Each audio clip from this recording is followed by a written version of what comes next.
अस्सलाम वालेकुम friends, learn GIS इन Urdu series की छठी वीडियो में आपको खुशामदीद कहते हैं। आज की इस वीडियो में हम इंसर्ट के ऑप्शन के तमाम जो हमारे ऑप्शन हैं उसको हम एक्सप्लोर करेंगे। और इंसर्ट के ऑप्शन को एक्सप्लोर करने से पहले आपसे रिक्वेस्ट करूंगा, आप लोगों ने अगर अभी तक हमारा चैनल सब्सक्राइब नहीं किया है तो हमारे चैनल को सब्सक्राइब कीजिए, लाइक कीजिए और बेल के आइकन को ज़रूर प्रेस कीजिए ताकि आपको हमारी आने वाली तमाम नई वीडियोज़ के बारे में सबसे पहले इन्फॉर्म हो सके। लास्ट वीडियो में अगर आपने देखा होगा कि हमने बुक मार्क्स के साथ अपना लास्ट वीडियो बनाई थी और उसके अंदर हमने बुक मार्क्स से तमाम ऑप्शन को एक्सप्लोर किया था। आज हम इंसर्ट के ऑप्शन को एक्सप्लोर करने जा रहे हैं जिसमें मुख्तलिफ ऑप्शंस आपको नज़र आ रहे हैं। सबसे पहला ऑप्शन डाटा फ्रेम का है। डाटा फ्रेम, जैसे मैंने आपको पहले भी बताया था, डाटा फ्रेम वो विंडो होती है जहाँ पे आपका डाटा डिस्प्ले होता है। तो कभी कभी ऐसा होता है कि आपको एक ही डाटा को मुख्तलिफ अंदाज से एक ही मैप के ऊपर दिखाने की ज़रूरत पड़ जाती है। तो आपको क्या करना है, इसके लिए आपको फिर उस वक्त मुख्तलिफ डाटा फ्रेम्स को यूज़ करना है कि एक ही मैप पे मुख्तलिफ विंडोज़ डाटा फ्रेम की बन जाएं और आप उसको वहाँ पे डिस्प्ले कर सकें और उसको मॉडिफाई कर सकें। जैसे कि अब हम यहाँ पे डाटा फ्रेम पे क्लिक करेंगे तो आपने देखा कि एक विंडो जो है मेरे डाटा फ्रेम पे, एग्जिस्टिंग डाटा फ्रेम पे ऐड हो गई। अभी एक नया डाटा फ्रेम है। पुराना डाटा फ्रेम जो था उसका नाम आप अगर टेबल ऑफ कंटेंट्स में देखेंगे तो उसका नाम था माई मैप। हम नए डाटा फ्रेम को रिनेम करने के लिए राइट क्लिक करेंगे, प्रॉपर्टीज़ में जाएंगे और यहाँ पे इसको हम कह देंगे माई मैप 2।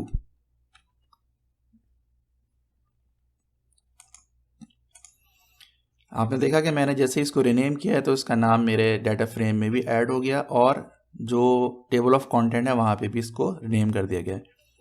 अब मैं अगर चाहूँ कि इसके अंदर मैं कोई डाटा ऐड करूँ तो वो मैं बिल्कुल डाटा ऐड कर सकता हूँ। इंसर्ट के बटन में जाएंगे हम, यहाँ पे ऐड डाटा के बटन में, और ये हमारे पास एक डैम है जो हमने डाउनलोड किया हुआ है, उसको हम यहाँ पे ऐड करा देंगे।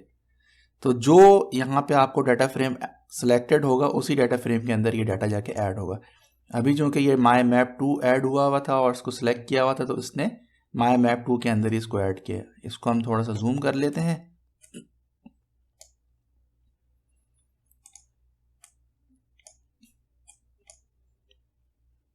इस तरह से आपने देखा कि डाटा फ्रेम के अंदर, अब इसको हम मल्टीपल डाटा फ्रेम्स को भी ऐड कर सकते हैं। अब एक और डाटा फ्रेम ऐड कर लेते हैं इंसर्ट में जाके। इसको सपोज हमें यहाँ रखना है, इसको यहाँ डिस्प्ले करना है। इसमें भी हम, चूंकि ये देखें आप, ये बोल्ड हुआ हुआ, इसका मतलब है ये एक्टिव है। ये माई मैप 2 और माई मैप ये बोल्ड नहीं हुए हुए, इसलिए इसका मतलब है ये एक्टिव नहीं है। तो ये एक्टिव डाटा फ्रेम की पहचान ये है कि उसका नाम जो होता है वो बोल्ड सूरत में नज़र आता है। अभी हम यहाँ पे दोबारा ऐड डाटा करेंगे, एक और वही SRTM इसके अंदर और डैम इसके अंदर हम लोड कराएंगे। यहाँ से लोड कराने के बाद हम इसको फिर जूम कर लेंगे किसी और लोकेशन के ऊपर। लेट्स सपोज हमने इसको यहाँ पे जूम कर लिया। अब आपने देखा कि एक ही मैप के ऊपर मैं 3 किस्म के डाटा को डिस्प्ले करा रहा हूँ। एक डाटा फ्रेम है, इसके अंदर मेरे पास मेरा स्ट्रीट मैप ऑन है। 2 बाकी डाटा फ्रेम्स जो हैं इनके अंदर मेरा dam digital elevation model add है और दोनों में मुख्तलिफ लोकेशंस को शो किया जा रहा है। तो इसी तरह से आप अपनी रिक्वायरमेंट को देखते हुए नंबर ऑफ डाटा फ्रेम्स जो हैं अपने मेन डाटा फ्रेम के ऊपर ऐड कर सकते हैं और उसको डिस्प्ले करा सकते हैं और उसकी प्रॉपर्टीज़ को सिलेक्ट कर सकते हैं। अभी चूँकि हमें ये नहीं चाहिए तो हम इन दोनों को सिलेक्ट करते हैं शिफ्ट दबा के और कंट्रोल X से इसको हम डिलीट कर देंगे। तो आपने देखा कि वो दोनों इसमें से रिमूव हो गए। अब वापस आप इंसर्ट के ऑप्शन पे आते हैं। इंसर्ट के ऑप्शन में सेकंड ऑप्शन जो है वो है टाइटल का। यहाँ पे आपको नाम दिख रहा है, जैसे मैंने यहाँ पे दिया हुआ था एक नाम आवर फर्स्ट मैप। अगर मैं चाहता हूँ यही नाम मैं टाइटल के थ्रू लेके आऊँ तो मैं यहाँ लिखूँगा, इंसर्ट करूँगा यहाँ से टाइटल। ये देखें यहाँ पे माई फर्स्ट मैप, क्योंकि इसमें पहले से लिखा हुआ इसलिए यहाँ पे ये ऐड हो गया। वरना अगर हम इसको एडिट करना चाहें तो उसको हम डबल क्लिक करेंगे, यहाँ पे हम ऐड कराएंगे my first map ever. Okay करेंगे, यहाँ पे ऐड हो गया माई फर्स्ट मैप। इसमें ऑटोमेटिकली कैसा है, इसके लिए आप अगर मेरे डाटा फ्रेम के, हमारे माई मैप के डाटा फ्रेम की प्रॉपर्टीज़ में जाएंगे,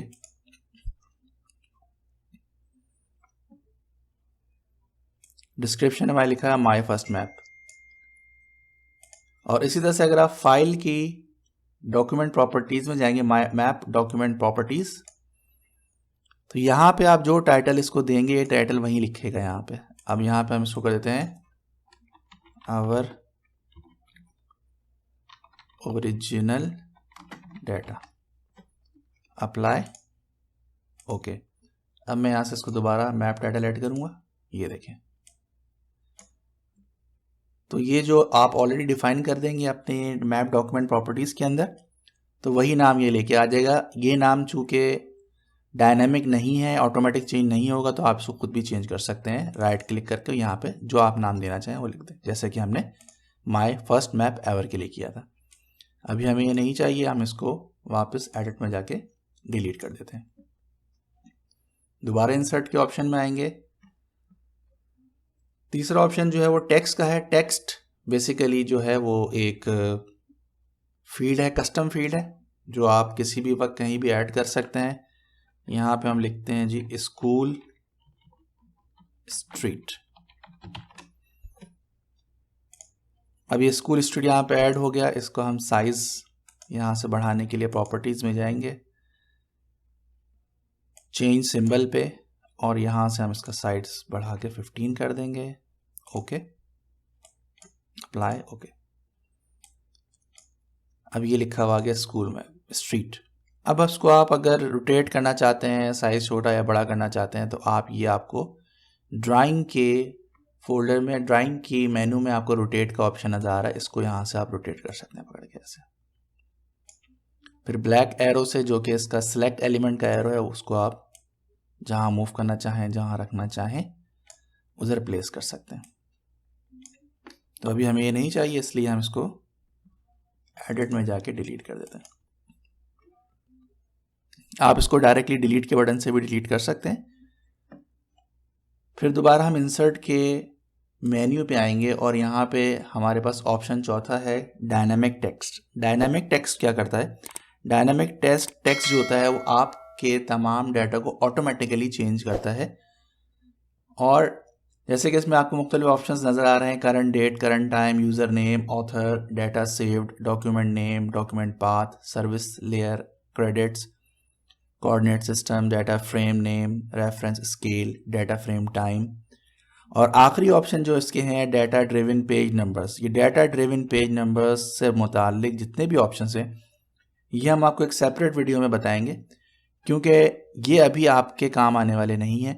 ये लेटर स्टेजेस या एडवांस स्टेजेस के ऊपर इस्तेमाल किए जाते हैं जब आप एक ही मैप में मुख्तलिफ पेजेस पे काम कर रहे होते हैं और कोई की बनाई हुई होती है आपने। लेट्स सपोज आप किसी एरिया को डिफ़ाइन कर रहे हैं और वो एरिया को डिफ़ाइन करने के लिए आपको एक से ज़्यादा मैप्स के पेजेस की रिक्वायरमेंट है, तो वहाँ पे आप डाटा ड्रिवन पेजेस का इस्तेमाल करते हैं। उससे ऑटोमेटिक डाटा के नेम, पेज नंबर, अकाउंट, वो तमाम चीज़ें वहाँ पे डिस्प्ले ऑटोमेटिकली होती हैं। तो अभी हम जो उसके ऊपर के 3 ऑप्शंस हैं डायनामिक टेक्स्ट के, वो पहले हम सेलेक्ट करके देखते हैं। जब से हम पहले ऐड करते हैं करंट डेट। करंट डेट क्या करेगा कि जो भी करंट डेट होगी उसको यहाँ पे डिस्प्ले कर देगा। इसका साइज वगैरह चेंज करने के लिए हम डायरेक्टली यहाँ से भी चेंज कर सकते हैं। ये देखा आपने, ये डेट जो आपकी जिस वक्त आप काम कर रहे हैं उस वक्त जो डेट होगी ये वो डेट दिखाएगा। अगर ये MXG या ये डॉक्यूमेंट आप कल खोलेंगे, अगले दिन खोलेंगे या जिस दिन पे भी खोलेंगे, उस दिन की डेट ऑटोमेटिकली यहाँ पे चेंज हो जाएगी। इंसर्ट में वापस आके आप डायनामिक टेक्स्ट में करंट टाइम पे क्लिक करेंगे। करंट टाइम का भी सेम काम है। करंट टाइम भी जो है वो टाइम दिखाता है जो कि इस वक्त हो रहा होता है आपकी स्क्रीन के ऊपर। 6:40 का टाइम यहाँ पे हो रहा है, ये मेरी घड़ी से क्लॉक से मैच करेगा और वही टाइम यहाँ पे डिस्प्ले करेगा। दोबारा इंसर्ट के मेन्यू में आए, डायनामिक टेक्स्ट में यूज़र नेम। यूज़र नेम क्या करेगा? यूज़र नेम जिस सिस्टम पे आप काम कर रहे हैं और जिस यूज़र के अंदर आप काम कर रहे हैं उस यूज़र का नाम वो यहाँ पे डिस्प्ले कर देगा। इसको हम साइज़ का 15 कर देते हैं। यहाँ पे देखें यूज़र का नेम आ रहा है। जिस यूज़र के नेम पे काम करेंगे उस यूज़र का नाम यहाँ पे डिस्प्ले हो जाएगा। वापस इंसर्ट पे आते हैं, डायनामिक टेक्स्ट में ऑथर। ऑथर पे क्लिक करेंगे आप। ऑथर पे देखें आप, नाम आ रहा है शिराज, और ये शिराज यहाँ नाम क्यों आ रहा है? यहाँ पे कोई और नाम भी आ सकता है, लेकिन शिराज ही क्यों आ रहा है? शिराज इसलिए आ रहा है कि ऑलरेडी ये चीज़ें मैं बैक हैंड पे डिस्क्राइब कर चुका हूँ। ये मैं आपको पहले, हम इस ऑप्शन को एक्सप्लोर करें, फिर मैं बताऊंगा कहाँ पे आपने डिफाइन करनी है।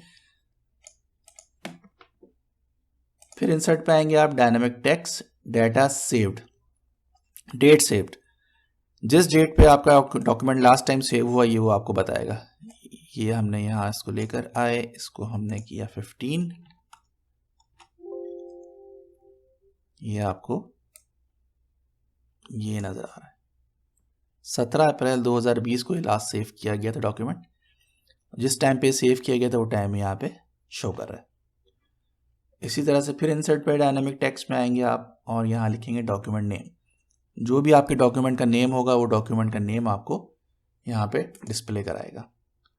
हमारे डॉक्यूमेंट का नाम सराय आलमगीर है, इसलिए वो सराय आलमगीर ही यहाँ पे डिस्प्ले कराएगा। साइज हम इसका बड़ा करके 15 करते हैं ताकि ये आराम से नजर आ जाए। ये देखिए, वापस इंसर्ट पे आते हैं, डायनामिक टेक्स्ट में आते हैं और डॉक्यूमेंट पाथ। जिस पाथ पे आपका डॉक्यूमेंट ये सेव हुआ है, जिस फोल्डर में, जिस ड्राइव पे, वो ये बताएगा।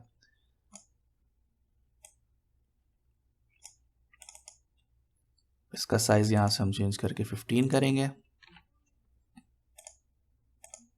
ये देखिए, ये डॉक्यूमेंट का पाथ आ गया। वापस इंसर्ट पे आएंगे, डायनामिक टेक्स्ट में जाएंगे और यहां पे हम सिलेक्ट करेंगे service layer credits. Service layer credits क्या करता है?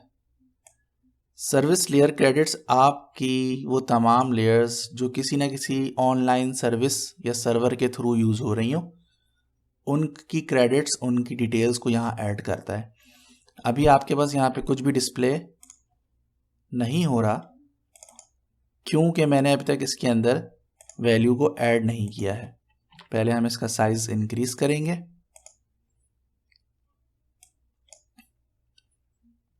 अब आप ये देख रहे हैं एक मैंने बेस मैप यहाँ पे ऐड किया हुआ, ये ऑनलाइन सर्विस ArcGIS की यूज कर रहा है। मैं जैसे इसको डिस्प्ले पे क्लिक करूंगा, चेक करूंगा, वहां पे सर्विस क्रेडिट्स के अंदर इसकी डिटेल्स ऐड होनी शुरू हो जाएंगी। ये देखें आप, यहाँ पे डिटेल्स की ऐड हो गई। तो ये सर्विस लेयर क्रेडिट्स का ये काम है। फिर इंसर्ट पे जाएंगे आप, डायनामिक टेक्स्ट के अंदर कोऑर्डिनेट सिस्टम। कोऑर्डिनेट सिस्टम, जो कोऑर्डिनेट सिस्टम आपका इस डाटा फ्रेम पे यूज हो रहा है वो डाटा फ्रेम यहां से आप ऐड कर देंगे।